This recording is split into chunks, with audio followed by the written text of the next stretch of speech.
Hello, everyone, and welcome to another episode of the Crypto Entrepreneurs Podcast with your host, Charles. Enjoy.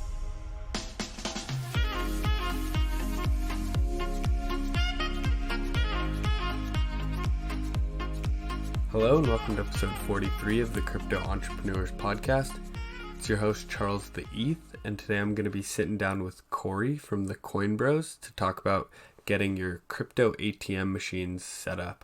And how to start this kind of crypto ATM or Bitcoin ATM business.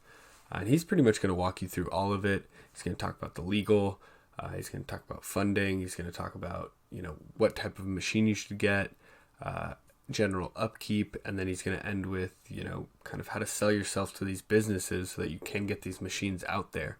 But I don't want to go too much into it, so without further ado, let's get into it. So Cory, before we really get into it, can you kind of just give us a little bit of background on yourself and what you were doing before you found cryptocurrencies?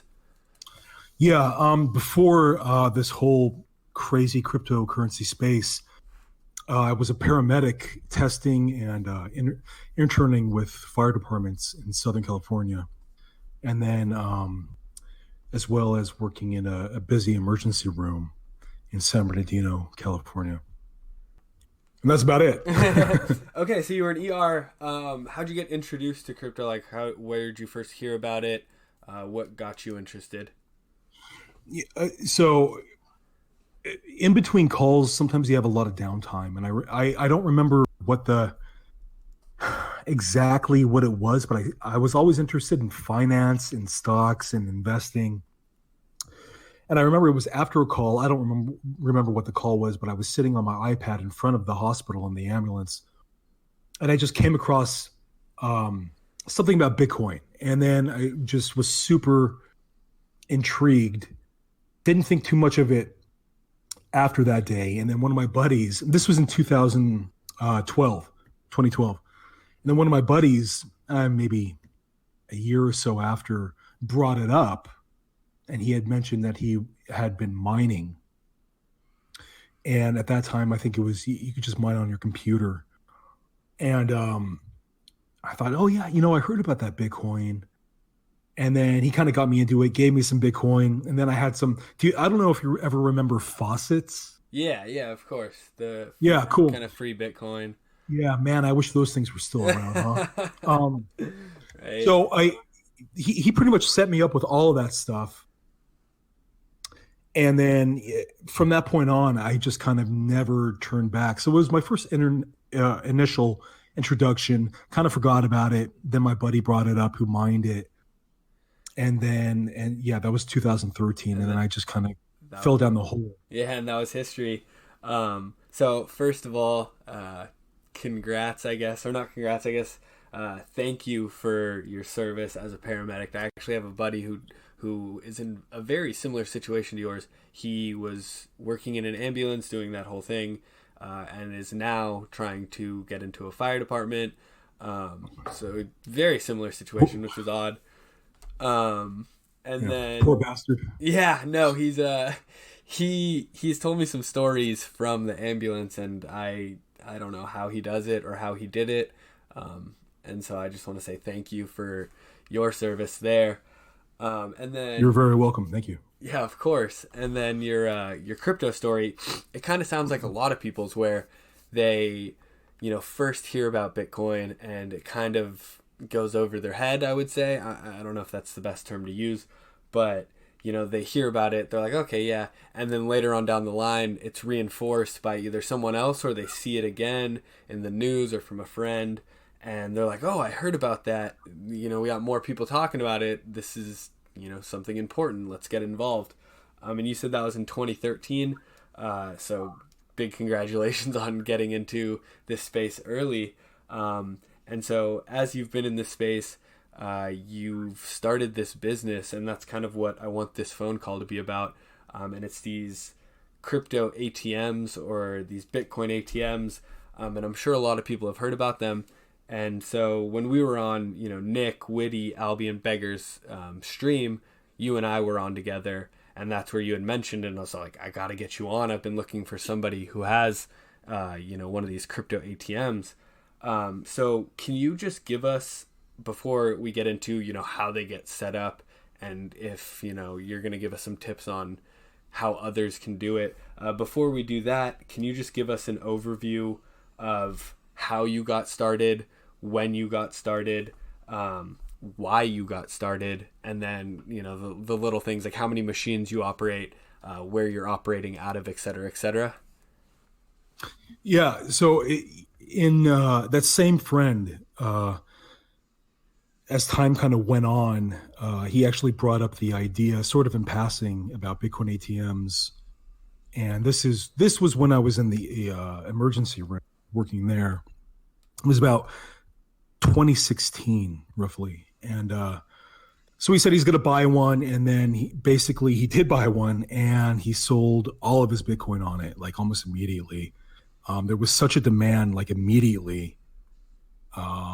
And it was a constant kind of a clusterfuck. It was just a headache, and but we saw a huge demand, and but we had so many conflicting views on everything that we wanted to do. I wanted to go one direction, he wanted to go another, and it was everything from what should we call it, to how to scale correctly, to I mean, if there was an argument to be had, like he and I would have it. So, it technically was all his business. It was his idea, and I just kind of worked alongside him. But at that time, I was learning a lot, and he just kind of, at some point, he was just sort of over it. But we had parted ways before then, so I sort of took what I had learned. And then in 2017, I bought the TheCoinBros.com domain and registered the LLC.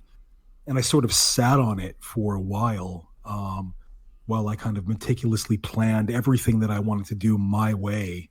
And then finally, in 2019, I launched under my own accord, with my own rules, my own plans for the future, and my own mindset going forward. And I've never looked back. So, from the very beginning in 2019, we only had 4 ATMs right off the bat. And now we have 15 within a couple months, with plans to have 20 by the end of the year, and then 50 to 100 well into next year. So we've really achieved quite a bit in such a short amount of time. And it's a blast. So that's kind of where we're at right now. So this friend, I hope you guys are still friends. If not, I'm sorry, but he got you introduced to Bitcoin. He set you up with, some free Bitcoin at the beginning, and then he kind of, in a sense, mentored you with these Bitcoin ATMs. And then you said you parted ways, and your growth has been phenomenal. You said you started with 4, that jumped up to 15 as of right now. You plan on having 20 by the end of the year, and then 50 to 100 next year. So that demand you were talking about is clearly there. So thank you for kind of giving us that rundown of, how this whole thing got started. Now, can you give us, a couple more details on how to get things set up, what kind of fees you're charging, any of the legal, that kind of stuff? Can you just, because I have a feeling that some people listening to this, or, my audience in general, someone might want to start one of these crypto ATMs and get one set up in their local town. So I kind of wanted to have this episode be a how-to on that. So if you could just walk us through that process, that'd be awesome. Yeah. So it's really funny because of how much goes into this. This is unlike any other business that I haven't started. This is the first business I ever started. So, but even comparing it to other businesses, just like anything else, this is so unique. And there's so many steps to it. And it's one thing to have a general idea of what it looks like for 1 or 2 machines, but it's a completely different animal when you start scaling up the business. And in any event, no matter what, the first thing you need is a robust and professional AML policy along with a compliance officer who's sort of worth their salt. So that's always number 1, is AML policy, AML KYC with compliance officer. Number 2, you need to register with FinCEN as a money service business. And these things are, if you don't do these things, you're going to have a bad time. Like I promise you, the long dick of the law is going to come out there and slap you because you have to absolutely. We're high risk companies and we deal with cash, so there's very specific rules that you have to adhere by. And registering with FinCEN, if you don't do it, you're going to go to jail. I mean, there are already some examples of some people who were trading on localbitcoins.com that were acting as a MS, and they were trading for years, and then they are serving prison time right now for quote unquote laundering money, and that's because they didn't register as a MSB. So anybody who's listening, AML policy, compliance officer, register with FinCEN as an MS, and then after that, you sort of have the fees associated with an LLC, whether it's your startup, your business, whatever that is. Then you need the machines, of course, obviously. So I use General Bytes. I had a different kind of machine. I don't want to name them. They're a good machine. They're very pretty, but as far as functionality, it's just nobody can touch General Bytes. I've had the best experience with them, and they're really the best software and the best customer service at the best price. So I don't know why anybody right now would go anywhere else. And that's not really like, I'm not sponsored by that. I'm just saying like I've had experience with other machines. General Bytes is dialed in. So after that, you need a location. So you have the machine now, unless you're going to have it in your house, you need to put it at a location, right? Exactly. So there's a lot of associated costs with that, from paying them rent to marketing to listing them on websites. We always put our machines on coinatmradar.com as well as our own website. Well, coinatmradar.com, you can basically reference all of the Bitcoin ATMs in your area. They all kind of pop up. And then no matter what, you need liquidity, no matter what the circumstances. So even Bitcoin isn't free, and it's not easy to get, especially in large amounts. So you either need to align yourself with a trading desk or an exchange, or however you can get it, you need to provide it to other people, because if you run out of Bitcoin, well, then you kind of drop the ball. Then you have customer service costs. If you want to pay a customer service rep, I do most of my own customer service, and I got to be completely honest, I am not a customer service guy. I absolutely hate it. So I'm definitely looking to hire someone in the future. If anybody wants to be a customer service rep and they know what they're doing, feel free to reach out, because I am hiring right now. There we go. Yeah, we'll have your Twitter bio and anything else that you want to add to the description of this video. So cool. If anyone wants to get in contact, they can.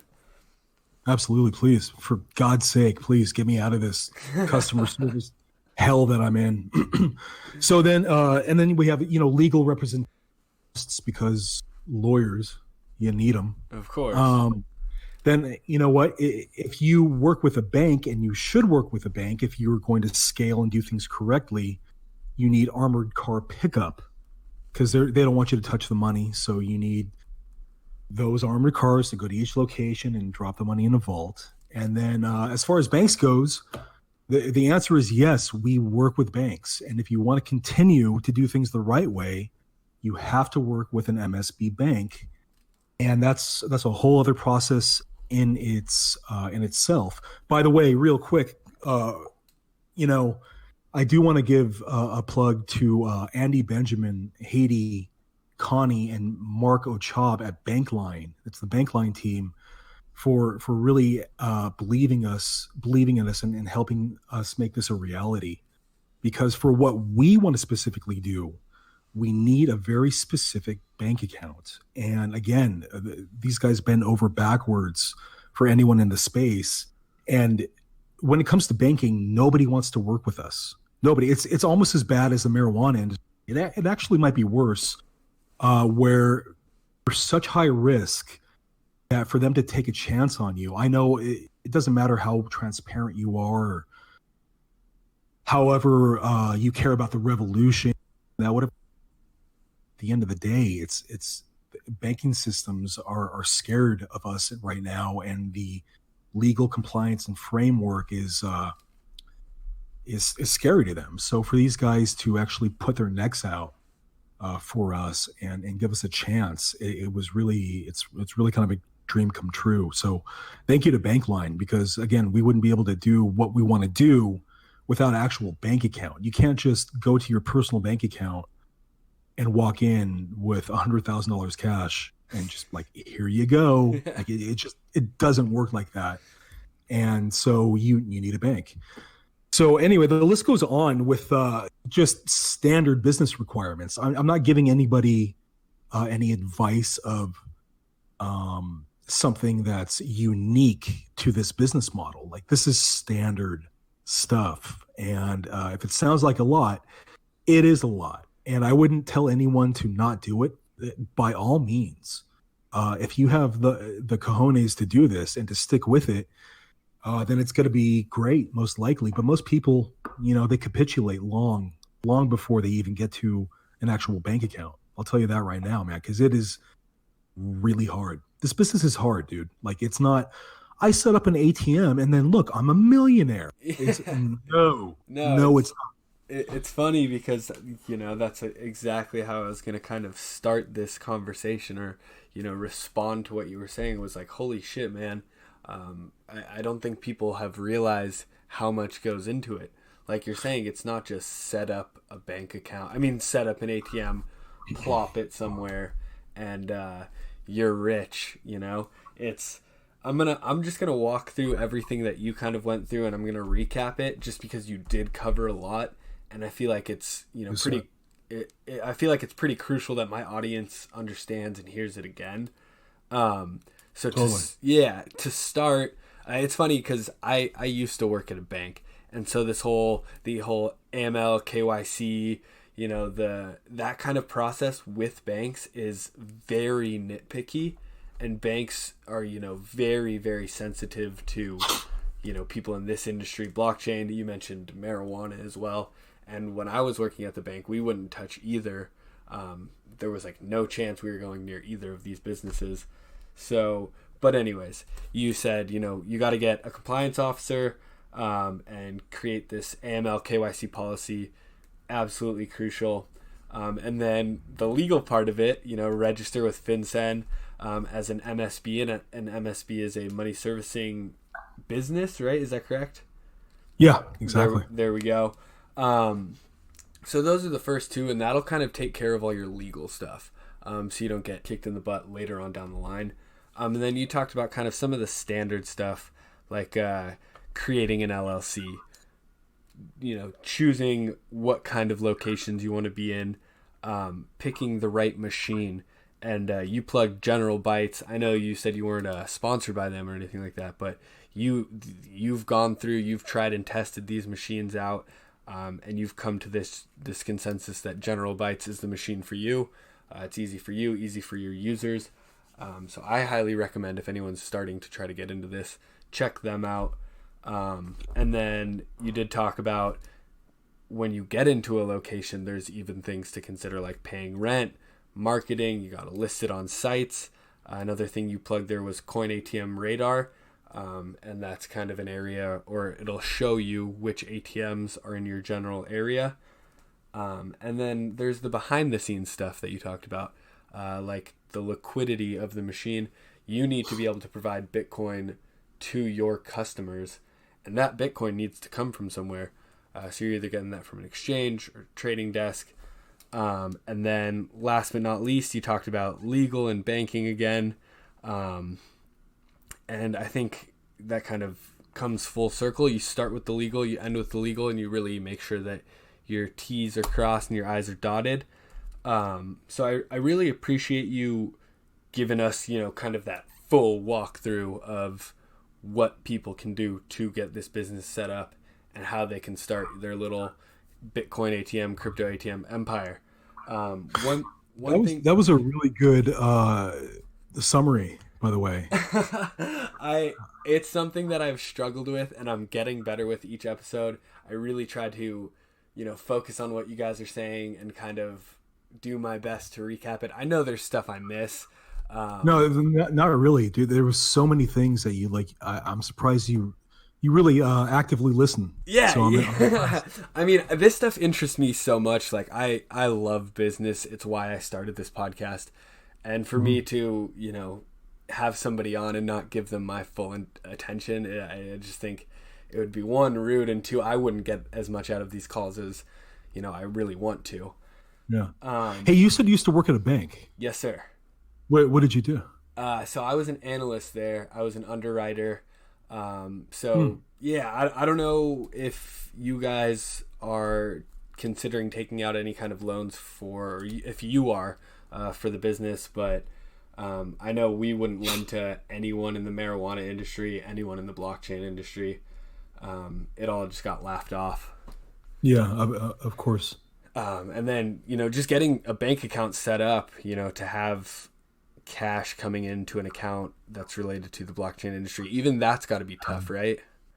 Yeah, it really is, because they're so specific with, and rightfully so. Yeah, no, I get it. I mean, there's a lot of, I guess it would be money laundering that goes on, or that could go on, and they're very wary of that. So I'm assuming none of like the big banks, like the Chase, Wells Fargo, those kind of guys aren't going to bank anyone trying to start one of these businesses. Are you asking? Yeah. Oh, I have no idea. Okay.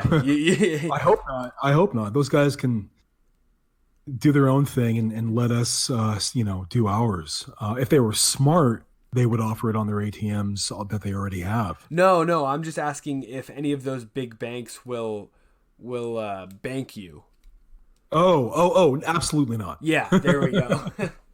Yeah, no. Sorry, I missed that question entirely. No, not only will okay. they not bank me, but they'll try to put a hit out on me as I walk out of their branch, and they go, "Okay, we follow that guy home and then suffocate him in his sleep because we want this guy dead." They hate us, man. They absolutely hate us. That's why, when you come across a bank that's actually MSB and open to this industry, they're worth. You have to do everything you can to have a good relationship with them and really understand that not all banks are enemies. Just how the narrative is in this whole space. Everybody hates the banks, but guess what, man? I have a mortgage, and I wouldn't have a house over my head if it wasn't for a bank. And crypto isn't for everybody. And in fact, being in crypto is more of a discipline and more of a responsibility than just putting your money in a bank and letting them manage it. So banks serve a purpose. They're not completely the enemy. Yes, they fucked up, and that's what happens when enough people don't get together and stop things before they start. And I know that they're responsible for a lot of things, but that wasn't every single bank. And again, imagine life without without banks. At least right now, it would be unmanageable for most people. I don't know how. No, yeah, I actually argue this a lot on Twitter. As of recently, I haven't, because I get a lot of negative response from it.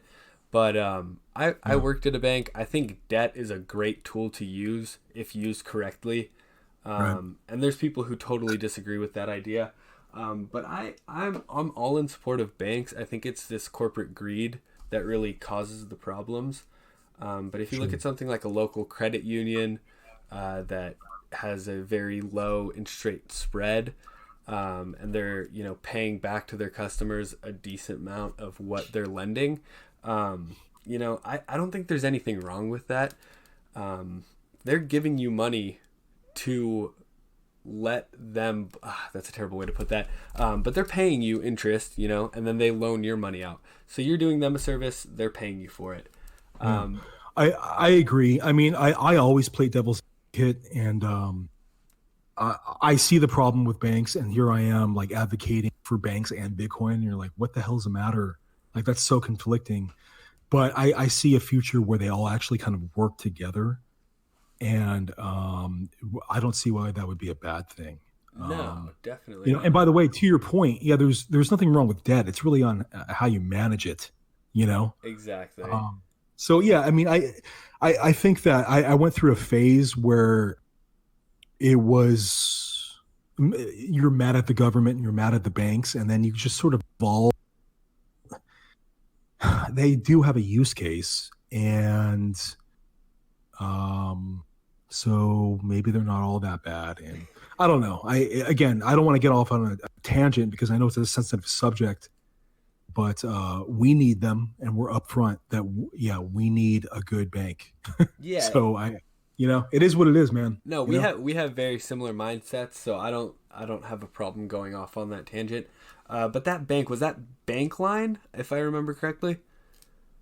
Yeah, Bankline is the service that helps you get everything dialed in. Okay. And they present you to a one of their banking partners. Got it. Okay, so they have a really couple good. banks that they partner with, I'm assuming. Precisely. And again, these guys, they're just bending over backwards for me. I'm really, really, really pleased with Andy and Haiti and all those guys and Mark that they just would go out on a limb. Let me tell you, I'm not, and I'll shut up about banks after this. I'm not one of these big guys that do $30 billion a year in volume. And for me to ask them to give me an account in my infancy where I am right now, every other bank laughed at me. They all just said, talk to us when you do, $1 million a month in transactions. I'm not even joking. Like you're like, well, how do you even get there without a bank? Yeah. That's the catch 22. Yeah. You're like, I'll get there, but I need this first. And they go, no, get that first. And you're like, well, I don't even know how these other guys did it. But for them to go out on a limb for me is really, I'm really humbled by these guys. And that's the most I'm going to say about it. So it's just it makes me feel special. And now we get to do what we plan to do, and we're going to do it aggressively, and we're going to make them and anyone else who deals with us really proud that they're associated with us, because we're going to do things the right way. Right on, man. That's truly inspiring, and I'm glad that there are services and people out there who are still willing to help the smaller guy in a sense. You did say you were going to shut up on it, but I actually do want to ask you one more question.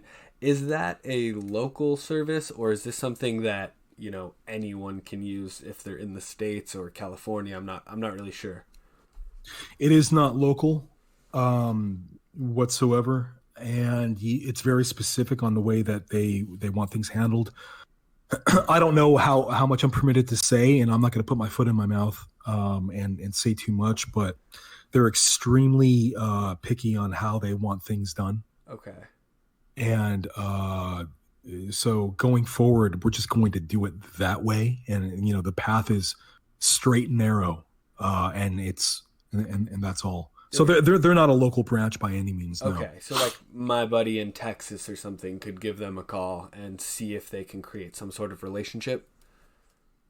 Yeah, they're open. They're open to conversations. I can't promise anything. Yeah, of course. I think our situation was unique. Okay. And again, I'm appreciative to that, but it's worth a conversation if you're serious about it and you have all your ducks in a row. They want you to be successful. I'll tell you that. They really do. There we go. Okay, and they're good people. So, I mean, if anyone who's listening is interested, it would never hurt to at least reach out. The worst they're going to say is, no, we can't form this relationship. The best that can happen is that exactly. you find a relationship, you get a bank, and you can grow. Precisely. So you talked about kind of growing this relationship with them, and then you also talked about your plans to have, 20 machines by the end of the year and 50 to 100 next year. So can you just talk to us? I mean, that's obviously what you've got to be most excited for. But can you talk to us a little bit about how you plan on doing that? And then also maybe where you guys are expanding to? Sure. I see. So, the thing is with this one, before you get into it, it's really hard because you guys are all business owners and you kind of want to keep, everyone else in the dark until you're making those moves. So if you don't want to talk about, where you're expanding to, that's totally understandable. But maybe just a little bit on how you're going to make it happen.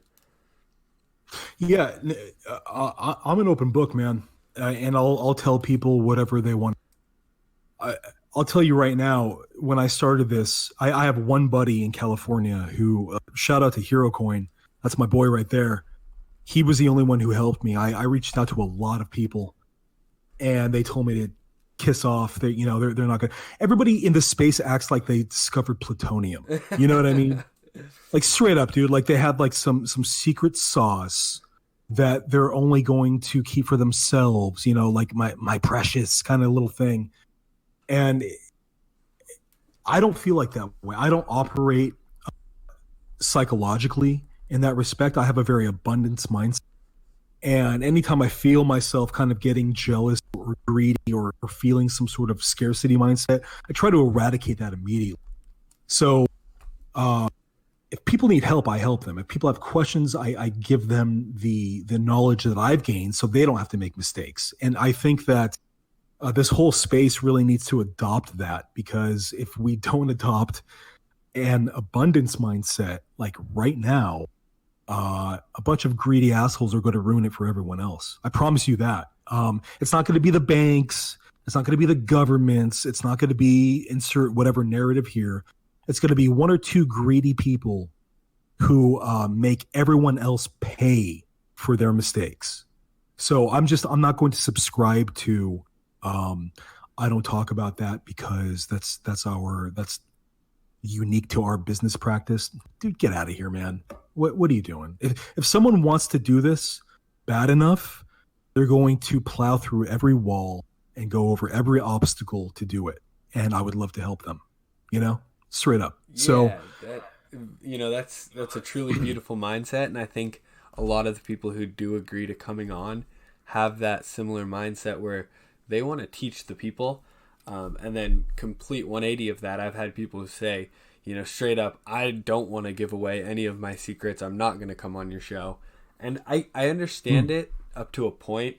But I think we're all here kind of working to help each other out, and we all want to see each other grow. And, everyone can grab their own piece of this pie. It's a very new industry. And I think the more that we help each other out, the more we're going to grow as a whole. So I just want to say beautiful mindset before you kind of get into your plans on expansion. Well, thank you for that compliment. It's just how I feel, bro. I mean, so I guess what was the question? What are you most excited for in the coming 12 months? And then I do want to ask a second part to this question because it may not be what you're most excited for, but I do want to know in the coming 12 months, how you plan on expanding and where you plan on expanding to, because you talked about, you want to be at 20 machines end of year and then 50 to 100 by the end of next year. So I kind of want to see what your plan is for that growth. Absolutely. So what I'm most excited for is really getting the chance to step up and do things the way I always said that I would do things. I don't know if this can resonate with anyone else, but sometimes when you're working for a corporation or just any business, you see holes in that business in the way that they do things and then the way that you can be more efficient. And your ideas sometimes just fall on deaf ears. And I don't know how many people out there know that they can be better at their job, but the system that they're in won't let them do it because of what bureaucracy, or the managers won't listen. Or they just plain don't like you. And it kind of sucks to be a slave. So now I'm really excited that it's my turn to treat employees and partners and anyone I associate myself with the way that I wanted to be treated this whole time. And I make it a point to give value first. And I really want anyone who works with me to look back and say, damn, he really nailed it. And look, I don't have any delusions of grandeur, and I'm not even trying to be the biggest and the baddest Bitcoin ATM operator in the United States. That's actually a crown that I don't even have any interest in wearing. But this is really, to me, this is all less about trying to gain the community's respect and sort of finding my own path and my own self-respect in all of this. And I'm not caught up in some unrealistic vision that came to me in some dream and I'm definitely obsessed with all of this, and I am caught up with who I'm becoming. So that's what's really exciting to me, is just going forward and testing my potential in all of this and testing my resolve. Because I said it before and I'll say it again, this is really hard and it's extremely demanding. And being a paramedic is hard, and you see a lot of stuff and it's stressful, but like this is really hard too. You know, being the CEO of your own business, some days it's an absolute nightmare and some days it's glorious. But I'm really excited. Every day I wake up and I go, this is where I want to be, working for myself. I don't want to work for other people anymore. I want to be the guy that people work for and they're happy to work for me. So that's really the most exciting thing that I can even think of. And whenever I think about it, I just get amped up. So let me pump the brakes a second. And no, I mean, before you get into the expansion part, I just want to say that's a very beautiful mindset to have. This idea that, you know, the people you're working with and the people that are working for you can add value, and that their ideas should be as important as sometimes the business owners. Because I think everyone can relate to what you had said about... I think so too. Yeah. I appreciate it. I think everyone can relate to that. Sorry, I thought we were cutting out for a second. What I wanted to say was, I think everyone can kind of relate to that. They think they can do things a better way or a more efficient way, and the bureaucracy of things really, you know, stops them from doing that. And so you don't want that kind of to continue on into your business. So it's a beautiful mindset to have. You know, a lot of the things that you've talked about today have really resonated with me. This idea that we can all kind of share and grow in this space. This idea that you want to have your employees' input mean as much as your own input. So I just wanted, before, you know, you got into the expansion, I wanted to stop you and just say that I really appreciate that mindset. Thank you for the compliment. It took well over a decade of getting my ass kicked at jobs and feeling underappreciated to think that I never want anyone to feel that way when they work with me.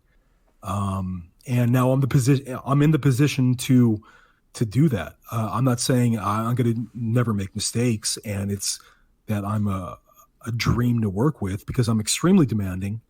I'm impatient. I'm probably OCD and somewhere on the spectrum of autism. You know what I mean?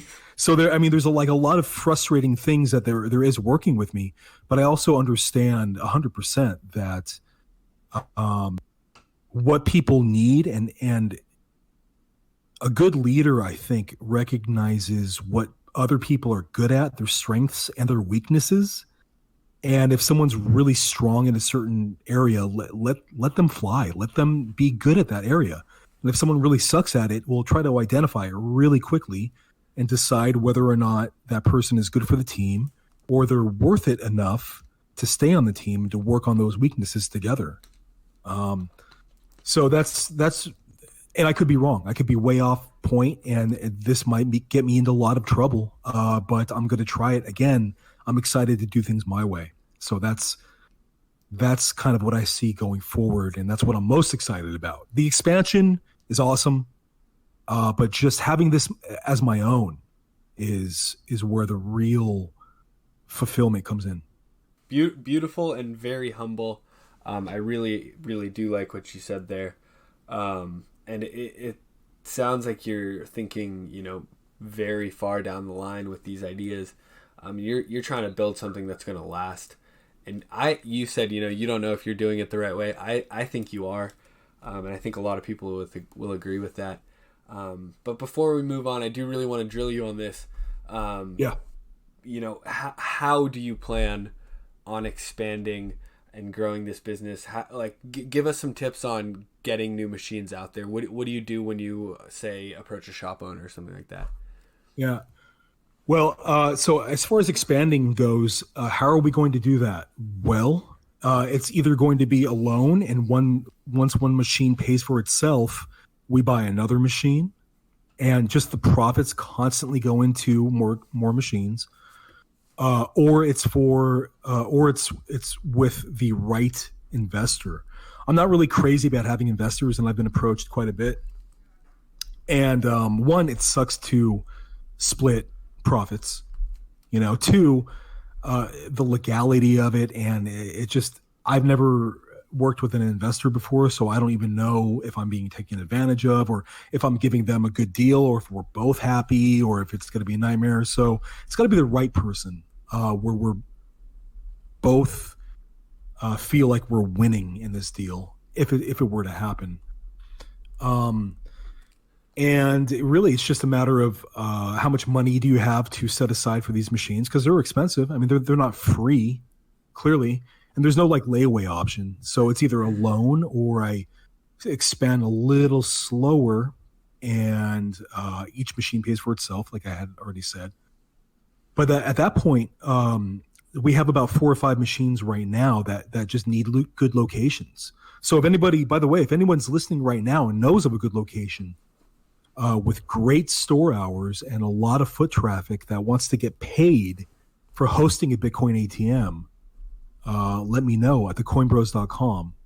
And we also give referral fees, and we love new and creative opportunities. So people come and they say, hey, I got this guy and he's at a hostel. And I go, well, you know what? The data kind of says hostels aren't really that great right now. And he goes, no, but look at this one where it's located and the kind of people that come. And I go, you know what? It may be worth a try. Let's try it. So we're just looking for awesome locations at that point. So that's really about it. I mean, there's not really that much of a plan matrix. It's just we need money and we need locations. There we go. Pretty straightforward. I was gonna say you've kind of wrapped it up into 2 things there. There's the money aspect of it, because these machines are expensive, and then you do need to have them filled with quite a bit of cash for people withdrawing their Bitcoin or selling their Bitcoin. And then second is the location that you need. And so for anyone who's out there, because you said you have 5 machines, you're just looking for locations right now. To anyone out there who's trying to break into this business, I think that's going to be one of the hardest things, is finding places where the machines will be successful. And so you talked about good foot traffic and a place with good hours. First couple things that come to mind are like gas stations, 24-hour, grocery stores, that kind of thing. I'm not really sure because I don't have the experience here. That's exactly right. No, gas stations, liquor stores, just high foot traffic, malls. There we go. Yeah. And then I'm assuming, the big cities obviously do a little bit better than rural, and I say rural in, air quotes, areas. So like for California, because I'm in California, I know you're in California, it would be like San Diego, SF, LA, those kind of places. So these are just things for, my audience and anyone who's listening. It's things you got to be thinking about. And you said, you don't think you have too much of a plan to expand, but I think you've pretty much hit it right on the head. And that's as good as a plan as you need, really. So thank you for those tips for my audience and for myself. Now, I really want to thank you for coming on because you've gone through, pretty much everything you need to set it up and how to be successful. And I do like to end my episodes with, the biggest tip. And, sometimes I'll ask the question, if you had to start over, what's the very first thing you'd do? And I think you kind of already answered that when you walked us through how to get one set up.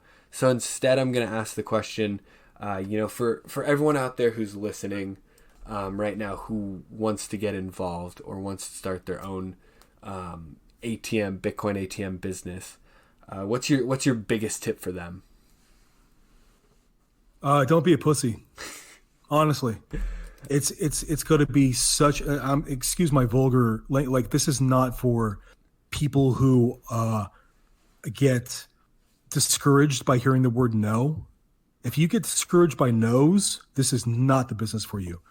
If you get tired of long days, 16-hour days, a lot of driving and talking to store owners and trying to build relationships, this is not the business for you. If you are afraid of people yelling at me because they didn't get their Bitcoin, but they did get their Bitcoin, but they sent it to the wrong wallet, and now it's your fault, this is not the business for you. There's a lot of people that are going to look at you like you're crazy. when you ask to put a Bitcoin ATM in their shop and they're going to tell you to get the hell out of their store. And if any of that sounds scary to you, and if you're afraid of rejection, this is not the business for you. So get used to rejection and sort of eat that rejection and let it motivate you. If you're anything like that at all, where you just get back up again after you fall and you think you're resilient, then you're going to make it, But if you're scared, it's okay to be scared, sure. But if your fear keeps you from getting up the next day and doing it again, then don't even do it. I love it. Straight up. You started with don't be a pussy. And I like that. And it is a bit vulgar, but I think that this is the kind of business where that kind of advice works. Because you're going to have to... Yeah, sorry. Anybody listening, I apologize if I offended anyone. But I'm not gonna waste your time or anyone's time listening to this and saying it's so easy. It's like, oh my God, I just had this idea and I just ran with it, and this is awesome. It's not. No, like it is headaches constantly, but you have to get back up on that horse and just keep doing it. And if you do that, most people don't make it this far. They just don't. They sell their business long before they even get to an AML policy. I mean, they think that just having a Bitcoin ATM is enough, and there's just it's a long list of this will show you what you're made out of. I promise you that. It's like Navy SEAL training for the crypto space. No, yeah. I mean, so I think my biggest takeaway from all of what you just said was that you really need to have those selling skills. Because I think all that other stuff, the AML, KYC, legal, banking, you can have other people take care of that. But if this is going to be your business, you're going to need to get out there. You're going to need to be told no 50 times, 100 times before you get a single yes from anybody. And so if you can't imagine yourself walking into a store and asking to speak to a manager or asking to speak to an owner or tracking them down online and getting a yes from them, no matter what it takes, this isn't going to be for you. So I really appreciate that. Again, I appreciate you taking the time to come on. I feel like someone can listen to this episode through and they can at least get started and get their first Bitcoin ATM out there. So I really appreciate everything that you've talked about today. And I also want to say... You're welcome. Sorry, I just wanted to also say that I love your attitude. You're a very humble dude, and my views very much align with a lot of your views. All right, guys, that wraps up another episode of the Crypto Entrepreneurs Podcast. I just want to say thank you for tuning in. I really appreciate it. The show's for you guys. I make it for you guys. And it wouldn't happen without you guys. So I really do want to thank you for that. And if you found anything in this episode helpful or any of the previous episodes that I've put out, can you just do me a huge favor and leave us a review? It would really help us out. And then on top of that, could you also share it with any friends, family, anyone on social media? If there's something that spoke to you in any of these episodes, I would really appreciate it if you could do that for us. So thanks again for listening, and hope to see you next episode.